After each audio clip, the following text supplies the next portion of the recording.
ପ୍ରାୟ 400 ବର୍ଷ ତଳେ ମହୀଶୂର ରାଜ୍ୟରେ ପୁରୁଷୋତ୍ତମ ନାମକ ଜଣେ ରାଜା ରାଜୁତି କରୁଥିଲେ।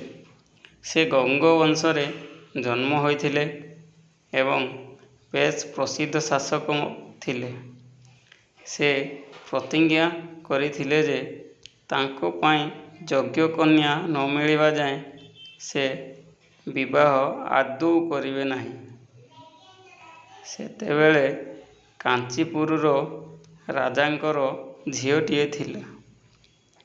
ସେ ତ୍ରିଲୋକ ସୁନ୍ଦରୀ ଭାବରେ ପ୍ରସିଦ୍ଧ ଥିଲେ।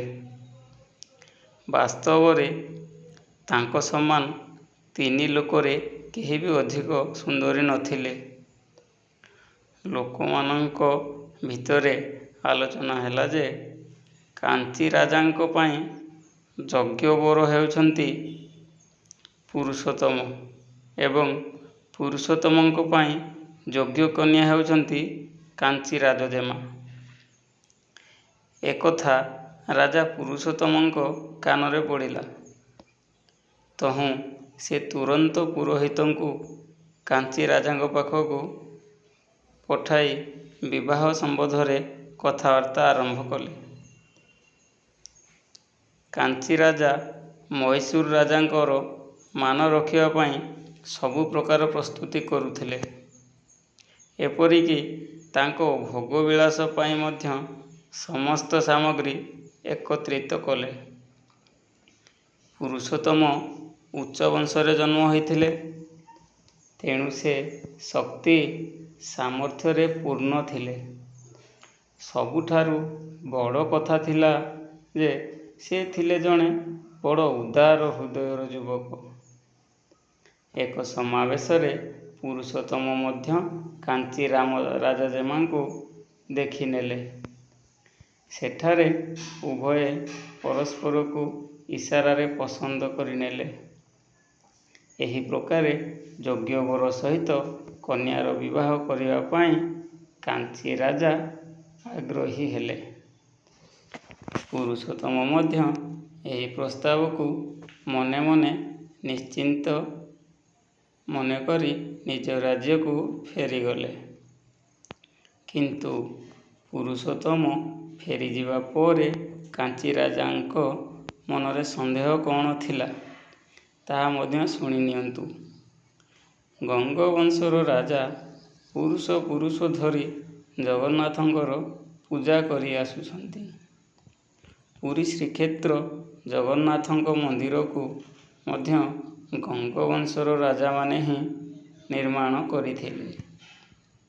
ନିଜ ହାତରେ ଭଗବାନଙ୍କ ସେବା କରିବା ସେହି ବଂଶର ଆଚାର। ଏହି ପ୍ରକାରର ବଂଶ ପରମ୍ପରା ଅନୁଯାୟୀ ପୁରୁଷୋତ୍ତମ ମଧ୍ୟ ନିଜ ଜଗନ୍ନାଥ ମନ୍ଦିରକୁ ଯାଇ ଉତ୍ସବ ସମୟରେ ସୁନାର ଝାଡ଼ୁରେ ଝାଡ଼ୁ କରି ଭଗବାନଙ୍କର ସେବା କରିଥାନ୍ତି।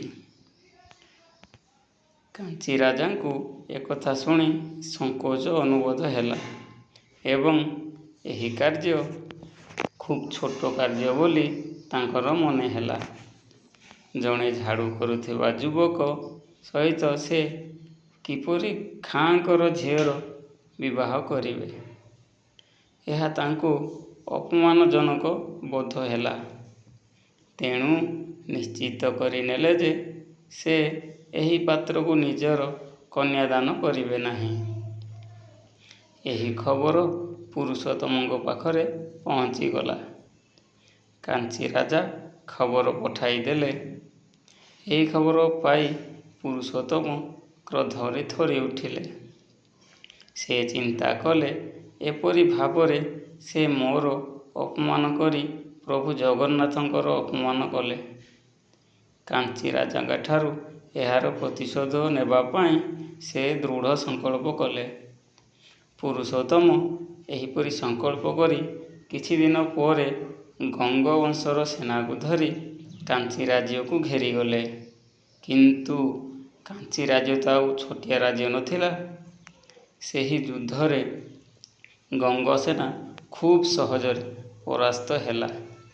ପରାଜିତ ହେବା ପରେ ମଧ୍ୟ ପୁରୁଷୋତ୍ତମ ହତୋତ୍ସାହିତ ହେଲେ ନାହିଁ, ବରଂ ଦୁଇ ଗୁଣ ଉତ୍ସାହର ସହିତ ସେ ଯୁଦ୍ଧର ପ୍ରସ୍ତୁତି କଲେ। ଏହି ଯୁଦ୍ଧରେ କାଞ୍ଚି ରାଜା ପରାସ୍ତ ହେଲେ। କାଞ୍ଚି ରାଜା ହାରିଯିବା ପରେ ପ୍ରତିଶୋଧ ଭାବନାରେ ପ୍ରରୋଚିତ ହୋଇ ରାଜା ପୁରୁଷୋତ୍ତମ ରାଜକୁମାରୀକୁ ବନ୍ଦୀ କରିବାକୁ ନିର୍ଦ୍ଦେଶ ଦେଲେ।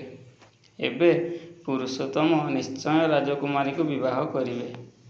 ବର୍ତ୍ତମାନ ଆଉ କୌଣସି ପ୍ରତିବନ୍ଧକ ନାହିଁ। ଲୋକେ ଏହିପରି ବିଚାର କଲେ। କିନ୍ତୁ ସେତେବେଳକୁ ପୁରୁଷୋତ୍ତମଙ୍କ ଅନ୍ତରରେ ଘୃଣାର ଅଗ୍ନି ଜଳୁଥିଲା। ସେହି କନ୍ୟାକୁ ବିବାହ କରିବାର କଥା ସେ ଚିନ୍ତା ବି କରିପାରୁନଥିଲେ। ତେଣୁ ସେ ପଦ୍ମାବତୀଙ୍କୁ ଆଖି ଉଠାଇ ମଧ୍ୟ ଚାହିଁଲେ ନାହିଁ।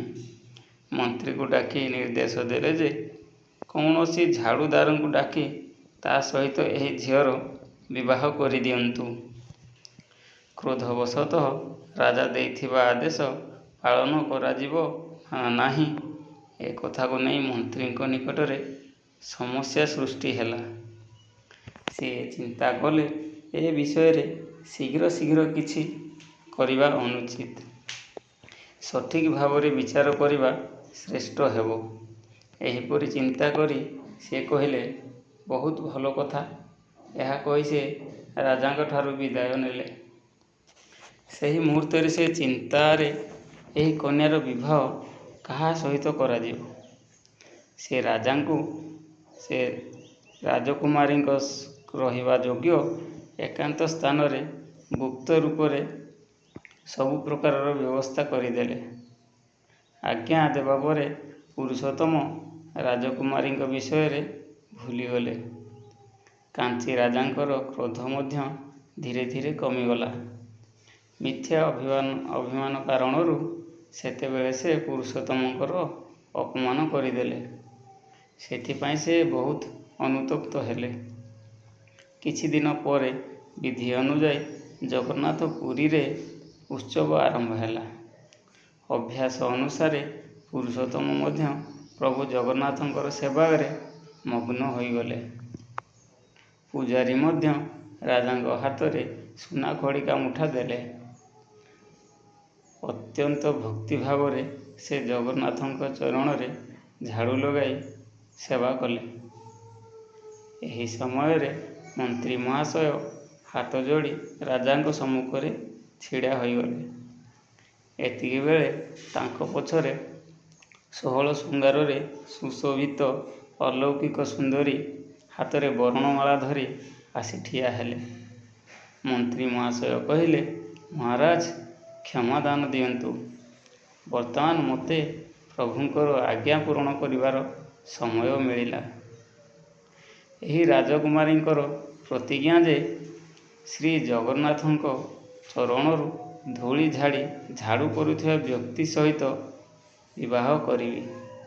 ସାରା ଦୁନିଆ ଖୋଜିଲି କିନ୍ତୁ ତାଙ୍କ ଯୋଗ୍ୟ ବର ମିଳିଲା ନାହିଁ। ତେଣୁ ଆଜି ଆପଣଙ୍କ ହାତରେ ଏହି କନ୍ୟାକୁ ସମର୍ପଣ କରୁଛି। ଏହା କହି ମନ୍ତ୍ରୀ ପଛକୁ ହଟିଗଲେ। କାଞ୍ଚି କୁମାରୀ ଅତ୍ୟନ୍ତ ଭକ୍ତି ଭାବନା ସହିତ ପୁରୁଷୋତ୍ତମଙ୍କ ଗଳାରେ ବରମାଳା ପକାଇଦେଲେ। ସେହିକ୍ଷଣି ହଠାତ୍ ମନ୍ଦିର ଉପରୁ ପୁଷ୍ପ ବର୍ଷା ଆରମ୍ଭ ହୋଇଗଲା। ଏହା ଈଶ୍ୱରଙ୍କର ମହିମା। ଏହା ଚିନ୍ତା କରି ପୁରୁଷୋତ୍ତମ ବିବାହ କରିବା ପାଇଁ ପ୍ରସ୍ତୁତ ହୋଇଗଲେ। ଧନ୍ୟବାଦ।